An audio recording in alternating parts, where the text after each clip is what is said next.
بسم الله الرحمن الرحيم، والصلاة والسلام على أشرف المرسلين. دايما بحب أبدأ كلامي معاكم بالصلاة على النبي. صلي وبلاش تبخلي. النهاردة بقى قررت أذبح معاكم الديك الحلو ده. بيجيلي طلبات كتير ورسائل كتير عايزيني أوريهم ازاي بنذبح البط والفراخ والحاجات دي. بس للأسف هو اليوتيوب مانع طريقة الذبح على القناة. يعني أنا كنت عملت الفيديو ده قبل كده ونزلته ووقفهولي للأسف، رغم ان انا حتى ما ظهرتش فيه الذبح. فانا عملت له دبلجة تاني عشان بنات كتيرة محتاجين يشوفوه ومحتاجين يتعلموا. بصي يا ستي، هنقول كده بسم الله. انتي اول حاجة بتعمليها بتمسكي الديك زي ما انا ماسكاه كده وتتني رقبته لورا، تمام، وتشديها كويس وتقومي جاية من تحت الرقبة على طول عند العظمتين كده، وتقومي سحبة واحدة بالسكينة. لازم السكينة بتاعتك تكون حامية، تمام. شايفة انا مكتفه لك الديك ازاي؟ شايفة من الحتة دي كده، وتسحبي سحبة واحدة يا جماعة. بس طبعا انا هنا قلبة السكينة. وطبعا لازم تسمي عليه، ودايما تدعي له ان ربنا يصبره على ما ابتلاه، تمام. لو انتي ما بتعرفيش تذبحي بالطريقة دي، هتحطي الجناحين الاتنين تحت رجلك، والرجلين بتوع الديك او الفرخة بردك تحت رجلك كده، تمام. واحدة بواحدة اهو. يا اما تحطي الجناحين والرجلين تحت رجليكي، وهتيجي بردك من عند الرقبة وتقومي بردك شداها، وبتذبحي انت لوحدك، مش هتخلي حد يمسك معاكي ولا اي حاجة. هتشدي كده لوحدك وتقومي دبحة. يلا نروح بقى نذبح الديك بتاعنا. انا هنا خلاص ذبحت الديك اهو. طبعا هو بيتنطط شوية كده بعد الذبح، تمام. ما تقلقيش وما تخافيش وما تجريش منه ومش عارفة ايه، لا انتي بصي، فكرة الذبح دي سهلة جدا خالص. وما هي صعبة ولا اي حاجة يا جماعة، بس المهم انتي تتحكمي فيها كويس. طول ما انتي مكتفة الديك حلو، هتلاقي الدنيا معاكي ماشية زي الفل، ولا محتاجة صعوبة ولا اي حاجة خالص. طبعا بتكوني حاطة مية سخنة عشان ننضف الديك بتاعنا. انا هنا خلاص اهو حطيت المية بتاعتنا ونزلنا حطينا الديك في الحوض، وهنبدأ بقى نحطه في المية السخنة وننضفه سوا.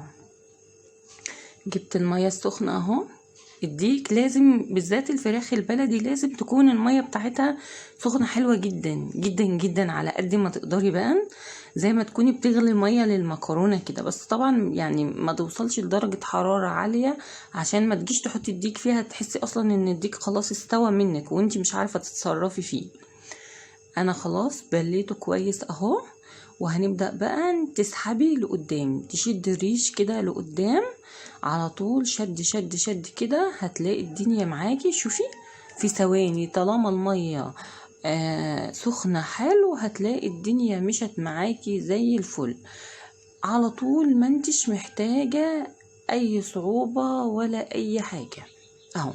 تقدري تعمليه في البيت. يعني هي معظم الناس في المدينة وكده بتجيب الحاجات ديت اصلا جاهزة من المحلات بتاعة الفراخ وكده. بس انا بتكلم على البنات الجديدة اللي حابة تتعلم الفكرة دي. هي الحكاية حلوة جدا اصلا. كفاية ان انتي بتكوني انتي اللي مسخنة المية وبتكوني مش منظفة فيها غير الفرخة بتاعتك بس. يعني شوفي في المحل بيتنضف 50-60 فرخة في نفس المية، الا من مكان اكتر اهو. شايفة في ثواني. المهم انت تسحبي بس الريشة لقدام. شايفة على طول الدنيا معاكي بتمشي زي الفل. مش هياخد معاكي بصي اقل من دقيقتين 2، وهتلاقي الدنيا معاكي ماشية زي الفل. طبعا الفراخ البلدي دي بتكون اساسا قاسية، يعني بتكون لحمتها جامدة شوية. فاحنا بنقوم بعد ما بننضفها بنعمل لها محلول زي ما انا عودتك قبل كده. المحلول ده لما بنحط فيه سكر، يعني في ناس كتير شيعت لي وقالت لي انت ليه بتحطي سكر في المحلول بتاع التنظيف بتاع النقع؟ السكر بيدي للحمة كده طراوة. شايفين الديك فلة قشطة كده، حاجة اصلا يتاكل ني، مش هتحتاجي ان انت تطبخيه كمان اهو. بنبدأ بقى نقطع الرجلين. تشيل الرجلين. في ناس بتحبي تاكلها، لو انت بتحبي تاكليها استعمليها، ما فيش اي مشكلة. انت بتنضفيها بس من على الصفار اللي هي فيها ده، وبتقطع الضوافر بتاعتها، بس بصراحة احنا مش بنحب ناكلها فانا برميها، بيكون ده نصيب القطة، يعني هي القطة ملهاش نصيب، ده بقى بيكون نصيب القطة. تشيل الرجلين، تشيل الجناح، وتشيل الرقبة، تنضفي كل الحاجات دي. هنا كمان نشيل الزلموكة بتاعتها، لان دي بيكون مكان اساسا الزفارة، يعني الزفارة بتتراكم في الحتة دي. شايفة الصفار ده كلاته لازم ينضف، كل ده لازم ينضف كده يا ست الكل، وتخليكي شاطرة كده وأمورة وتعملي حاجتك في البيت. شغل البيت ده وشغل المطبخ، بصي هي حب مش اكتر. في بنات مش بتحب وبتحب تجيب كل حاجة جاهزة، فده يعني ربنا يعينها بقى.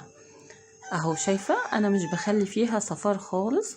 هنيجي برضك نقطع الحتة دي، لان الحتة دي اساسا برضك بتكون فيها نسبة كده من الزفارة، فلازم تشيلي الحتت دي. كل الحتت دي مهمة جدا ان انتي تشيليها، ما تخليهاش خالص، كل ده تقطعيه. انتي بس كل اللي بتاخديه من الديك اللحم بتاعه والكبد والقوانص بتاعته. اهو شايفة، شيلي دي. وبرضك الرقبة لو انتي بتحبي تاكليها برضك خليها، انا ما بحبهاش بصراحة فبشيلها برضك. اهو شايفة ده، ولو انها بتكون طعمها حلو، بس اللي بيحبها بقى هو وراحته يعني.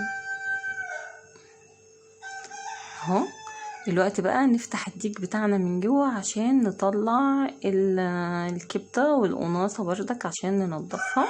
بس بصراحه السكينه كانت مغلباني شويه، مش عارفه ليه، لان عامه الديك كان كبير في العمر، يعني كان تقريبا بقاله 6 شهور وشويه، فلحم الديك بالذات بيكون قاسي جدا يعني. بس طبعا ما يعلاش عن الفراخ يا جماعة، البلدي دي وتربيتها في البيت حاجة كده طعم تاني ما شاء الله عليها، يعني بألف هنا اللي هياكلوها. اهو يا حبايبي شايفة انا بشد كل الحاجات اللي موجودة جوه الديك، طلعيها كلتها اهو. طبعا انا اسفة على المنظر، بس زي ما اتفقنا في بنات حابة تتعلم وحابة تشوف الحاجة دي، فانا بوريها لها.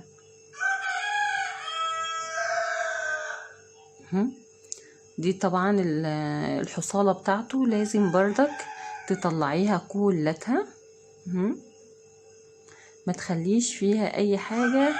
تغسلي كده بقى بمية نظيفة تحت الحنفية على طول، المية شغالة.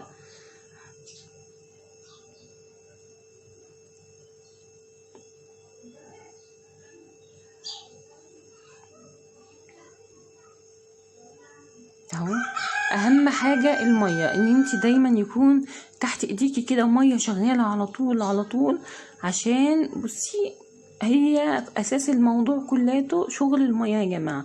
طول ما انت بتغسلي في مية نظيفة، والحتة بتاعت الرقبة دي كمان بيكون فيها عرق كده ازرق، لازم تشديها. اهو يا رب اكون كده قدرت ان انا اوصل لكم كل المعلومات اللي انتوا حابينها عن تنظيف الفراخ. وانا عملت لكم بردك على القناة فيديو عن تنظيف البط، لو حد حابب يتعلمه بردك ويلجأ له ممكن ترجعي بس للقناة وانتي هتلاقيه موجود فيها. دلوقتي شايفين الديك بتاعي بقى زي الفل، حاجة كده تفتح النفس. هنشيله بقى ونبدأ ننظف الحصالة والكبدة. انتي بس بتشيلي الكبدة، انما الحصالة لازم تفتحيها كده وتنضفيها من جوه اهي،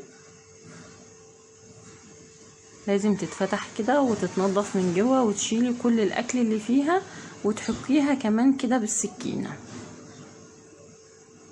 اهو يا حبايبي شايفة، مجرد ما بتشدي الطبقة الصفراء بتلاقيها طلعت معاكي، ومن هنا كده بتجرديها جردتين 3 كده بالسكينة عشان تنضف معاكي. شايفة يا ست الكل اهي. دلوقتي بقى نغسل كل ده، يلا نرجع بقى نعمل محلول الملح بتاعنا كده سريع سريع. انا جبت هنا مية نظيفة زي الفل، هنحط فيها ايه بقى؟ شوية خل، حوالي نص كوباية كده او ربع كوباية، وهنحط كمان معلقتين 2 من الملح، ده 1 2، ومعلقتين 2 من السكر، سكر وملح، ده 1 وده التاني.